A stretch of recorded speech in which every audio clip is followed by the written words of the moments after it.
தமது வழிகளிலெல்லாம் நீதியுள்ளவராயிருக்கிற தேவன் ஒருவருக்கே மகிமை உண்டாவதாக. கிறிஸ்து இயேசுவுக்குள் மிகவும் அன்பான தேவ பிள்ளைகளே, கடந்த வாரங்களிலே தேவன் முதலாவது நம்மீது அன்பு வைத்ததினாலே நமக்காக யாவற்றையும் செய்து முடித்தார் என்றும், அவரை அறிகிற அறிவினாலே, அதாவது அவர் எவ்வளவாய் எனக்காக தன்னைத்தான் தாழ்த்தி இருக்கிறார், எவ்வளவாக எனக்காக அவமானத்தையும் நிந்தைகளையும் பாடுகளையும் அனுபவித்திருக்கிறார், எல்லாமே நம்மை மீட்பதற்காக தானே என்பதை அறிய அறிய நாமும் அவர் மீது அன்பு வைத்து அவருடைய கட்டளைகளுக்கு கீழ்ப்படுகிறதுனாலே சகலமும் நமக்கு நன்மைக்கு ஏதுவாக நடக்கிறதென்றும் புரிந்து கொண்டோம். இந்த அன்பின் நிமித்தம் அவர் நம்மை முன் அறிந்தவர்களை தமது குமாரனுடைய சாயலுக்கு ஒப்பாயிருப்பதற்கு முன் குறித்தவர்களை பாவ நிலைமையிலிருந்து ரட்சிப்பதற்கு அன்பை தந்து அவருடைய குமாரனையும் நமக்காக தந்து பரிசுத்த ஆவியையும் தந்தருளி சுவிசேஷகர்கள் மூலமாக சுவிசேஷத்தையும் தந்து நித்திய வாழ்வுக்கு அழைத்திருக்கிறார் என்பதையும் நாம் பார்த்தோம். தேவன் நம்மீது இரக்கமும் அன்பும் கிருபையுமாயிருக்கிற இந்த நல்ல நாளிலே எவர்களை அழைத்தாரோ அவர்களை நீதிமான்களாக்கியும் இருக்கிறார் என்ற வேத வார்த்தையை குறித்து சிந்திக்க போகிறோம். நம் கைகளில் கொடுக்கப்பட்டிருக்கும் வேதம் யாரை நீதிமான் என்று சொல்லுகிறது? ரோமர் 3வது அதிகாரம் 22வது வசனத்திலே அது இயேசு கிறிஸ்துவை பற்றும் விசுவாசத்தினாலே பலிக்கும் தேவ நீதியே, விசுவாசிக்கிற எவர்களுக்குள்ளும் எவர்கள் மேலும் அது பலிக்கும், வித்தியாசமே இல்லை. பாருங்கள், இந்த இடத்துல உயர்வாய் நீதிமான் என்று காண்பிக்கும் பொருட்டாக எது நமக்கு தேவைப்படுகிறது? விசுவாசம் தேவைப்படுகிறது. விசுவாசத்தினாலே பலிக்கும் தேவ நீதி என்று சொல்லப்படுகிறதே. அப்படியானால் இயேசு என்ற ஒருவரை குறித்து நாம் விசுவாசித்தால் போதுமா? அவர் ஒருவர் இருந்தார் என்று விசுவாசித்தால் போதுமா? அப்படியல்ல. வேதத்திலே பார்க்கும் பொழுது பிசாசுகளும் விசுவாசித்து நடுங்குகின்றன என்று காண்கிறோமே. நாம் எதை விசுவாசிக்க வேண்டும்? கர்த்தராகிய இயேசு கிறிஸ்து மூலமாய் தேவனிடத்தில் சமாதானம் பெறத்தக்கதாக நம்மை நீதிமான்களாக மாற்றி இருக்கிறார் என்று விசுவாசிக்க வேண்டும். ஏனென்றால் அநேக இடங்களிலே நீதிமான் ஒருவனாகிலும் இல்லை என்று இருக்கிறது. ஆனால் நம்மையோ தேவன் இயேசு கிறிஸ்து மூலமாக ஒப்புரவாக்கி நம்மை நீதிமான்களாக மாற்றி இருக்கிறார். அது எப்படி என்றால், கர்த்தர் ஆதாமை தமது சாயலாக சிருஷ்டித்தார். தேவனால் விலக்கப்பட்ட கனியை புசித்ததினாலே ரோமர் 6வது அதிகாரம் 12வது வசனத்தில் இப்படியாக ஒரே மனுஷனாலே பாவமும் பாவத்தினாலே மரணமும் உலகத்திலே பிரவேசித்தது போலவும் எல்லா மனுஷரும் பாவம் செய்தபடியால் மரணம் எல்லாருக்கும் வந்தது போலவும் இதுவும் ஆயிற்று. ஆதாமினாலே பாவம் எல்லா மனுஷருக்குள்ளும் வந்தது. அந்த பாவத்தினாலே என்ன சொல்லுகிறார்கள்? ரோமர் 3வது அதிகாரம் 10வது வசனத்திலே நீதிமான் ஒருவனும் இல்லை. 12வது வசனத்திலே எல்லாரும் வழி தப்பி ஏகமாய் கெட்டு போனார்கள். ஏசாயா 64வது அதிகாரம் 6வது வசனத்திலே என்ன சொல்லப்பட்டிருக்கிறது? நாங்கள் அனைவரும் தீட்டானவர்கள் போல் இருக்கிறோம், எங்களுடைய நீதிகள் எல்லாம், எங்களுடைய நீதி என்று சொல்லும் பொழுது சுயநீதி, அந்த சுயநீதி தேவனுக்கு முன்னதாக எப்படி இருக்கிறது என்று சொல்லுகிறார்? அழுக்கான கந்தை போல இருக்கிறது. நாங்கள் அனைவரும் இலைகளை போல் உதிருகிறோம், எங்கள் அக்கிரமங்கள் காற்றை போல் அடித்து கொண்டு போகிறது என்று எழுதியிருக்கிறது. மனிதர்கள் இந்த நிலைமையில்தான் இருந்து கொண்டு இருந்திருக்கிறார்கள். ஆனால் தேவன் சங்கீதம் 145:17வது வசனத்திலே என்ன சொல்லியிருக்கிறது என்றால், கர்த்தர் தமது வழிகளிலெல்லாம் நீதி உள்ளவராய் இருக்கிறார், அவர் தமது கிரியைகளிலெல்லாம் கிருபை உள்ளவருமாய் இருக்கிறார். அந்த மிகுந்த கிருபையின் நிமித்தமாக நமக்கு ஒரு விடுதலை வைத்திருக்கிறார். ஆனால் அவர் நீதியுள்ள தேவனாய் இருக்கிறபடினாலே பாவத்தை தண்டிக்காமல் அவரால் இருக்கவே முடியாது. இப்படி கர்த்தர் நீதியுள்ளவராய் இருக்கிறபடியினாலே பாவத்திலே மாளும் ஜனங்களை மீட்கவும் பாவத்தை தண்டிக்கவும் ஒரு திட்டத்தை வைத்திருந்திருக்கிறார். அது என்ன? பாவத்தை தண்டிக்கத்தக்கதாக 1 கொரிந்தியர் 15வது அதிகாரம் 3வது வசனத்தின் 2வது பகுதியிலே கிறிஸ்துவானவர் வேத வாக்கியங்களின் படி நமது பாவங்களுக்காக மரித்து என்று எழுதியிருக்கிறது. பாருங்கள், நாம் மரிக்க வேண்டிய இடத்திலே அவர் நமக்காக மரித்திருக்கிறார். நாம் பிற்கப்பட வேண்டிய இடத்திலே அவர் நமக்காக பிற்கப்பட்டிருக்கிறார்.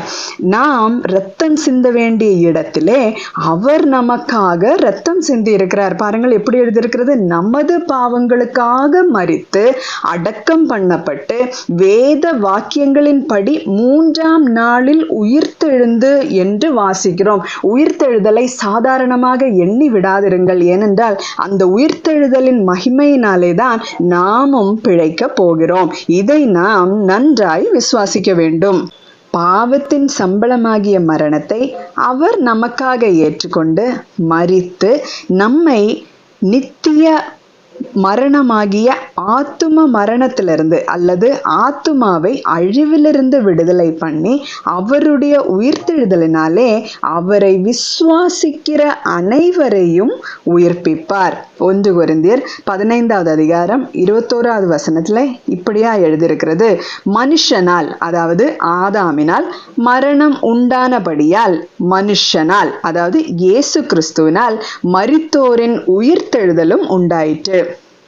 இயேசு கிறிஸ்து பூரண மனுஷனாக நமக்காக இந்த உலகத்துக்கு வந்தார். பிலிப்பியர் 2வது அதிகாரம் 6வது வசனத்திலே வாசிக்கும் பொழுது, அவர் தேவனுடைய ரூபமாயிருந்தும் தேவனுக்கு சமமாயிருப்பதை கொள்ளையாடின பொருளாக எண்ணாமல் தம்மை தாமே வெறுமையாக்கி அடிமையின் ரூபம் எடுத்து, யாருக்காக? நமக்காக அடிமையின் ரூபம் எடுத்து மனுஷர் சாயலானார். அப்படியே அவர் மனுஷ ரூபமாய் காணப்பட்டு மரண பரியந்தம், அதாவது சிலுவையின் மரண பரியந்தமும் கீழ்ப்படிந்தவராகி தம்மை தாமே தாழ்த்தினார். ஆதாம் கீழ்ப்படியவில்லை, அதனாலே மரணம் உலகத்துக்கு வந்தது. இயேசு கிறிஸ்துவானவர் கீழ்ப்படிந்தார், அதனால உயிர்த்தெழுதலும் நமக்கு உண்டாயிற்று, பாவ மன்னிப்பும் உண்டாயிற்று. இதை நாம் மனப்பூர்வமாக விசுவாசிக்க வேண்டும். கர்த்தராகிய இயேசுவை எழுப்பினவர் நம்மையும் இயேசுவை கொண்டு எழுப்புவார். உயிர்த்தெழுந்த இயேசுவையும் உயிர்த்தெழுதலையும் நாம் விசுவாசிக்க வேண்டும். அதுதான் நம் நம்பிக்கையாக இருக்கிறது. 1 கொரிந்தியர் 15வது அதிகாரம் 14வது வசனத்திலே, கிறிஸ்து எழுந்திருக்கவில்லை என்றால் எங்கள் பிரசங்கம் விருதா, உங்கள் விசுவாசமும் விருதாவாக இருக்கும் என்று எழுதியிருக்கிறது. நடக்க போகிறதை இன்னும் நம் கண்கள் காணவில்லை, ஆனாலும் நாம் விசுவாசிக்கிறோம்.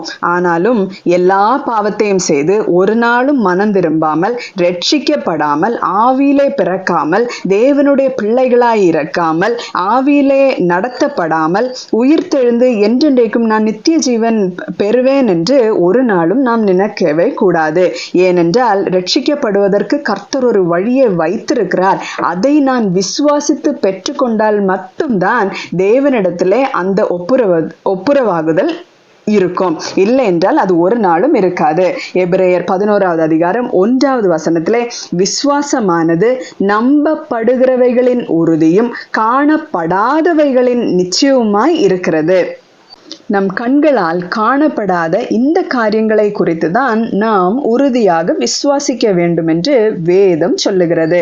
ரோமர் 10வது அதிகாரம் 17வது வசனத்திலே, ஆதலால் விசுவாசம் கேள்வியினால் வரும், கேள்வி தேவனுடைய வசனத்தினாலே வரும். தேவனுடைய வசனத்தை வாசித்து அவருடைய குமாரனை நாம் முழுமையாய் விசுவாசிக்க வேண்டும். யோவான் 3வது அதிகாரம் 18வது வசனத்திலே, அவரை விசுவாசிக்கிறவன் ஆக்கினைக்குள்ளாக தீர்க்கப்படான், விசுவாசியாதவனோ தேவனுடைய ஒரே பேரான குமாரனுடைய நாமத்தில் விசுவாசமுள்ளவனாய் இராதபடியால் அவன் ஆக்கினை தீர்ப்புக்கு உட்பட்டாயிற்று என்று எழுதியிருக்கிறது. விசுவாசம் இல்லாமல் தேவனுக்கு பிரியமாயிருப்பது கூடாத காரியமாக இருக்கிறது. எபிரேயர் 10வது அதிகாரம் 38-39வது வசனத்திலே, விசுவாசத்தினாலே நீதிமான் பிழைப்பான், பின்வாங்கி போவானானால் அவன் மேல் என் ஆத்துமா பிரியமாய் இராது என்கிறார். ரோமர் 4வது அதிகாரம் 3வது வசனத்திலே வேத வாக்கியம் என்ன சொல்லுகிறது? ஆபிரகாம் தேவனை விசுவாசித்தான், அது அவனுக்கு நீதியாக எண்ணப்பட்டது. அப்படி ஆபிரகாம் என்ன விசுவாசித்தார்? எபிரேயர் 11வது அதிகாரம் 8, 9, 10வது வசனம்.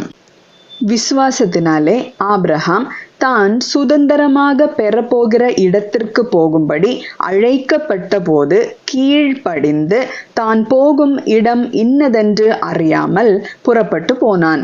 விசுவாசத்தினாலே அவன் வாக்குத்தத்தம் பண்ணப்பட்ட தேசத்திலே பரதேசியை போல சஞ்சரித்து அந்த வாக்கு தத்தத்திற்கு உடன் சுதந்திரராகிய ஈசாக்கோடும் யாக்கோபோடும் கூடாரங்களிலே குடியிருந்தான்.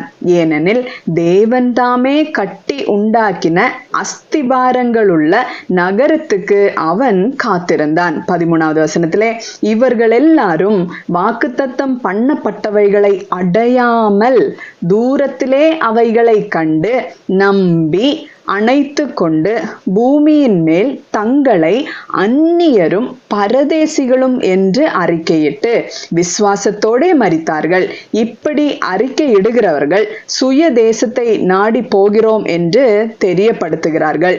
தாங்கள் விட்டு வந்த தேசத்தை நினைத்தார்களானால் அதற்கு திரும்பி போவதற்கு அவர்களுக்கு சமயம் கிடைத்திருக்குமே. அதையல்ல, அதிலும் மேன்மையான பரம தேசத்தையே விரும்பினார்கள். ஆகையால் தேவன் அவர்களுடைய தேவன் என்னப்பட வெட்கப்படுகிறது இல்லை. அவர்களுக்கு ஒரு நகரத்தை ஆயத்தம் பண்ணினாரே. மேலும் விசுவாசத்தினாலே ஆபிரகாம் தான் சோதிக்கப்பட்ட போது ஈசாக்கை பலியாக ஒப்பு கொடுத்தான். ஈசாக்கினிடத்தில் உன் சந்ததி விளங்கும் என்று அவனோடே சொல்லப்பட்டிருந்ததே. இப்படிப்பட்ட வாக்குத்தத்தங்களை பெற்றவன் மரித்தோரிலிருந்து எழுப்ப தேவன் வல்லவராயிருக்கிறார் என்று எண்ணி. பாருங்கள், ஆபிரகாமினுடைய விசுவாசம் எப்படி இருந்திருக்கிறது? மரித்தோரிலிருந்து எழுப்ப தேவன் வல்லவராயிருக்கிறார் என்று எண்ணி தனக்கு ஒரே பேரானவனையே பலியாக ஒப்பு கொடுத்தான். மரித்தோரிலிருந்து அவனை பாவனையாக திரும்பவும் பெற்றுக்கொண்டான். ஆபிரகாமினுடைய இந்த விசுவாசத்தினாலே தான் அவர் பிழைத்தார். அதுதான் அவனுக்கு நீதியாக எண்ணப்பட்டது.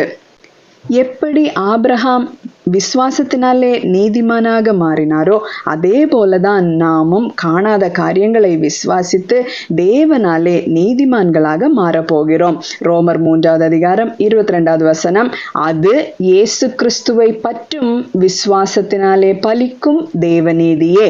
விசுவாசிக்கிற எவர்களுக்குள்ளும் எவர்கள் மேலும் அது பலிக்கும், வித்தியாசமே இல்லை. ஆதலால் தேவன் அழைத்தவர்களை தேவன் நீதிமான்களாகவும் மாற்றியிருக்கிறார். ஹல்லேலூயா. தேவன் நமக்காக செய்ய போகிற அனைத்து காரியங்களை நாம் விசுவாசிக்கிறதுனாலே நம்முடைய தேவன் என்று அழைக்கப்படுவதற்கு அவர் வெட்கப்படவே மாட்டார். இந்த விசுவாசத்தினாலே தான் நாமும் பிழைக்கிறோம். அதனாலே தான் நீதிமான்களாகவும் மாற்றப்பட்டிருக்கிறோம். ரோமர் 8வது அதிகாரம் 31வது வசனத்திலே, இவைகளை குறித்து நாம் என்ன சொல்லுவோம்? தேவன் நம்முடைய பட்சத்தில் இருந்தால் நமக்கு விரோதமாய் இருப்பவன் யார்? தம்முடைய சொந்த குமாரன் என்றும் பாராமல் நம்மெல்லாருக்காகவும் அவரை ஒப்பு கொடுத்தவர் அவரோடே கூட மற்ற எல்லாவற்றையும் நமக்கு அருளாதிருப்பது எப்படி? அதாவது தேவனை, இயேசு கிறிஸ்துவை விசுவாசிக்கத்தக்கதாக அந்த விசுவாசத்தை, மெய்யான விசுவாசத்தை அவர் நமக்கு தர வல்லவராயிருக்கிறார். ஏனென்றால் ஆவியின் கனியில் ஒன்று விசுவாசம். பாருங்கள், 33வது வசனத்திலே, தேவன் தெரிந்து கொண்டவர்கள் மேல் குற்றம் சாட்டுகிறவன் யார்? தேவனே அவர்களை நீதிமான்கள் ஆக்குகிறவர். நமக்காக தேவன் எல்லாவற்றையும் செய்து முடித்திருக்கிறார். இதை நாம் முழுவதுமாய் விசுவாசிக்கிறதுனாலே நாமும் நீதிமான்களாக மாறிவிடுகிறோம். தேவன் நீதிமான்கள் ஆக்கினவர்களை ஆக்கினைக்குள்ளாக தீர்க்கிறவன் யார் என்று எழுதப்பட்டிருக்கிறது. பாருங்கள், 34வது வசனத்திலே, ஆக்கினைக்குள்ளாக தீர்க்கிறவன் யார்? கிறிஸ்துவே மரித்தவர், அவரே எழுந்தும் இருக்கிறவர், அவரே தேவனுடைய வலது பாரிசத்திலும் இருக்கிறவர், நமக்காக வேண்டுதல் செய்கிறவரும் அவரே. பாருங்கள், தேவனுடைய பக்கத்திலிருந்து நமக்காக எந்நேரமும் வேண்டுதல் செய்கிற ஒருவர் நமக்காக உயிரோடு இருக்கிறார். அவரை நாம் முழுவதுமாய் விசுவாசிப்போம். ஜெபிப்போமா? அன்பும் இரக்கமும் நிறைந்த நல்ல தகப்பனே, இந்த நல்ல நாளுக்காக ஸ்தோத்திரம் சுவாமி. இந்த நாளிலேயும் ஆண்டவர் விசுவாசத்தை குறித்து, அந்த விசுவாசத்தினால் நீதிமான்களாக மாறிவிடுகிறோம் என்ற காரியத்தை குறித்து ஆண்டவரே நீர் எங்களுக்கு கற்றுக் கொடுத்தபடினாலே உமக்கு நன்றிகளை ஏறெடுக்கிறோம் சுவாமி. சீஷர்கள் கேட்டது போல நாங்களும் கேட்கிறோம் அப்பா. எங்களுக்கு விசுவாசத்தை நீங்க கூட்டி தருவீராக ஆண்டவரே. அந்த ஆவியின் கனியாகி ஒரு விசுவாசத்தை எங்களுக்கு நீங்க தருவீராக அப்பா. அந்த விசுவாசத்தின் நிமித்தமாக நீர் எங்களுக்கு செய்த அனைத்து காரியங்களை நாங்கள் விசுவாசித்து நாங்களும் உயிர்த்தெழுதலின் மகிமையை காணவும் உம்மோடு கூட ஆண்டவரே உடைய சாயலாக நாங்கள் மாறவும் ஆண்டவரே நாங்கள் மகிமைப்படவும் கர்த்தாவே நீர் எங்களுக்கு கிருபையா இருக்கிறதை ஆண்டவர் விசுவாசிக்க எங்களுக்கு நீங்க ஆசீர்வதிங்க அப்பா. இந்த ஆசீர்வாதத்தினாலே ஆண்டவரே நாங்கள் உம்மை விசுவாசித்து உம்மோடு கூட இருக்க கர்த்தர் கிருபை பாராட்டுவீராக. ஜெபத்தை ஏற்றுக்கொள்ளும் மேய்ப்பொரு இரட்சகருமாகி இயேசு கிறிஸ்துவின் நாமத்தினாலே ஜெபத்தை கேளுங்கள். ஜீவனுள்ள அன்பின் பரலோக பிதாவே. ஆமேன். அல்லேலூயா.